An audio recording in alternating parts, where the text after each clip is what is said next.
বোমের শব্দ শুনে আমরা সকালবেলা ঘুম থেকে উঠবো, বোমার শব্দ শুনে।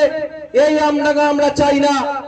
আগের দিন আমাদের জেনারেল অবজারভারের সঙ্গে মিটিং হচ্ছিল, অল পার্টি মিটিং হচ্ছিল। স্যার আব্দা ছিলেন, আমরা ছিলাম।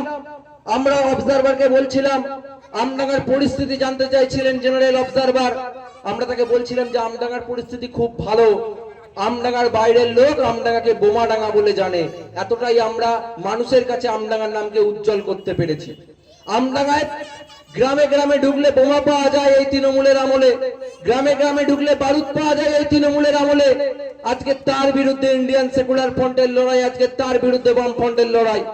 তাই আসুন, আগামী আসন্ন বিধানসভা নির্বাচনে আমাদের প্রার্থীকে খাম চিহ্নে ভোট দিয়ে বিপুল ভোটে জয়যুক্ত করুন। আমরা কথা দিচ্ছি আমডাঙ্গাকে বোমগুলি সন্ত্রাস মুক্ত করব। আমরা ইন্ডিয়ান সেকুলার ফ্রন্ট, আমরা বাম ফ্রন্টের জোট প্রার্থী যিনি আছেন বিশ্বজিৎ মাইতি। আমরা আপনারা